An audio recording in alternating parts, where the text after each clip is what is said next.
વડોદરાના માંજલપુર બેઠકની પેટા ચૂંટણીમાં માથાકૂટ થઈ. ભાજપ અને કોંગ્રેસના કાર્યકર્તાઓ વચ્ચે માથાકૂટ થઈ. કોંગ્રેસના કાર્યકરો મતદાન કેન્દ્ર બહાર ખેસ પહેરીને બેસ્યા અને માથાકૂટ થઈ. ભાજપના યુવા મોરચાના મહામંત્રી ઋત્વિક પુરોહિતે વિરોધ કર્યો હતો.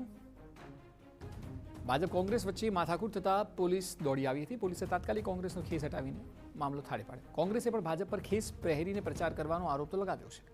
ભાજપનો વિરોધ કરવા શહેર કોંગ્રેસ પ્રમુખ ધરણા ઉપર બેઠા હતા.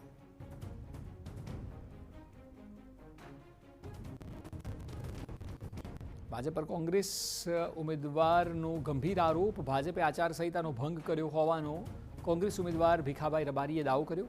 ભાજપના કાર્યકરો ખેસ પહેરીને મત માંગવા નીકળ્યા હતા તેવું દ્રશ્યોમાં પણ દેખાય છે. ચૂંટણી પંચની કામગીરી નિષ્ફળ ગઈ હોવાનો કોંગ્રેસે ઉમેદવારનો આક્ષેપ છે.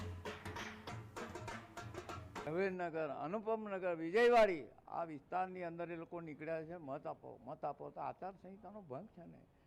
અને રાત્રે તો દારૂ વેચે છે, પૈસા વેચે છે. તો ભાજપની સરકાર ખુલ્લે આમાં અધિકારીઓ જોયા કરે છે. કાયદોની વ્યવસ્થા ક્યાં છે? આચારસંહિતા બધું બહુ રાખેલું છે છતાં પણ ચાલે છે ને.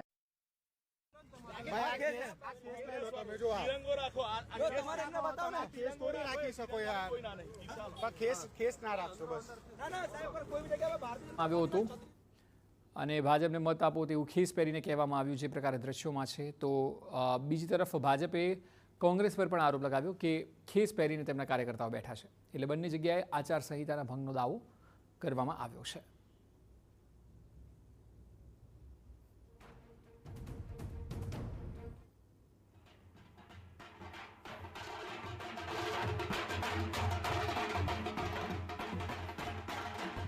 તો એક તરફના દ્રશ્યો કે જ્યાં ભારતીય જનતા પાર્ટીના પ્રચાર અર્થે ખેસ પહેરીને લોકોને વોટ માંગવા માટે અપીલ કરાઈ, જેને લઈને કોંગ્રેસે આચારસંહિતાના ભંગનો દાવો કર્યો છે.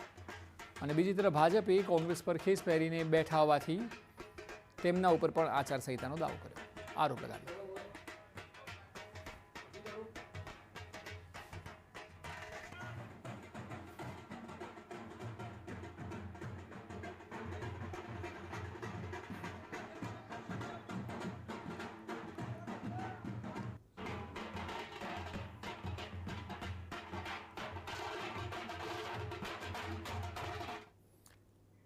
તો વડોદરામાં જે પેટા ચૂંટણી અત્યારે થઈ રહી છે તે વિષય પર વધુ માહિતી આપી રહ્યા છે સંવાદદાતા અંજલિ ઓઝા.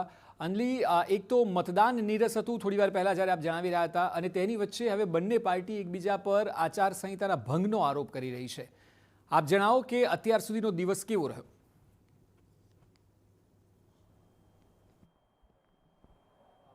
બિલકુલ, જે રીતે સવારે 7 વાગ્યાથી મતદાન શરૂ થયું હતું, અત્યાર સુધી લગભગ અંદાજિત 15% જેટલું મતદાન નોંધાયું છે. જે પ્રકારે ભારતીય જનતા પાર્ટીના તમામ જે કાર્યકરો છે, આગેવાનો છે, ધારાસભ્યો છે, તમામ લોકો દ્વારા વિસ્તારમાં ફરી અને લોકોને મત આપવા માટે જ્યારે અપીલ કરવામાં આવી રહી છે, ત્યારે તેઓ દ્વારા પાર્ટીના ખેસ પહેરી અને પહોંચતા હોવાનો જે આક્ષેપ છે તે કોંગ્રેસ દ્વારા કરવામાં આવ્યો હતો. કોંગ્રેસ દ્વારા આ તમામ બાબતોને લઈને કલેક્ટર એટલે કે જિલ્લા ચૂંટણી અધિકારીને રજૂઆત પણ કરી હતી. તેની સાથે સાથે તેઓએ એવી પણ માગણી કરી છે કે જે પ્રકારે આચારસંહિતાનો ભંગ થઈ રહ્યો છે તેના વિરુદ્ધ કાર્યવાહી કરવામાં આવે.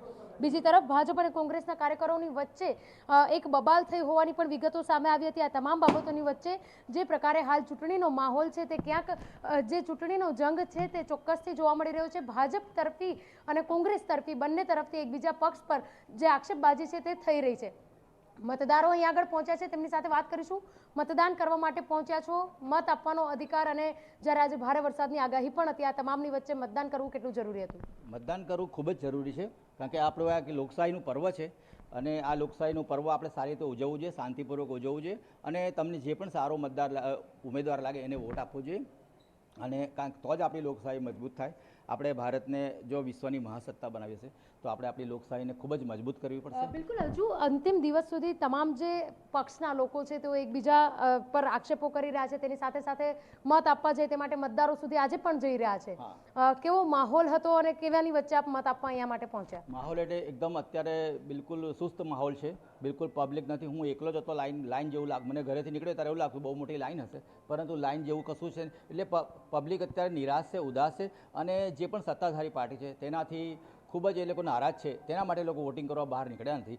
અને આ મજબૂરીમાં ભારતીય જનતા પાર્ટીને ખેસ પહેરીને બહાર નીકળવું પડે એ ખૂબ જ શરમજનક કહેવાય.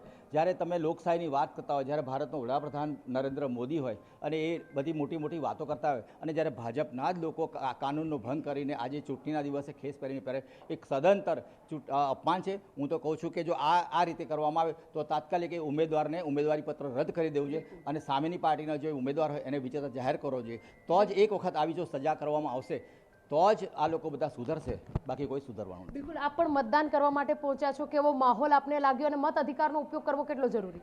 મત અધિકારનો ઉપયોગ કરવો બહુ જરૂરી છે, પણ બહુ શાંત માહોલ છે. નિરાશ લાગી રહ્યું છે એકદમ વાતાવરણ? ગયા કરતાં તો બહુ નિરાશ છે.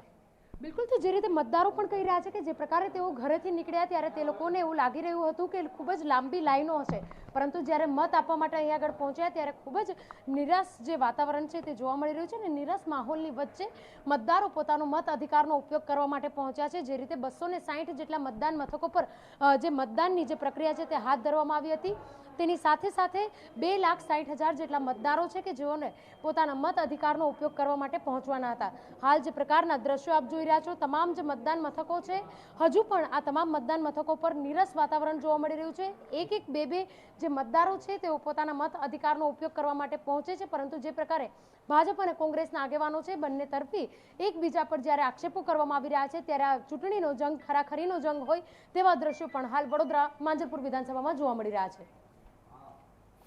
જી બિલકુલ, આભાર સમગ્ર માહિતી બદલ.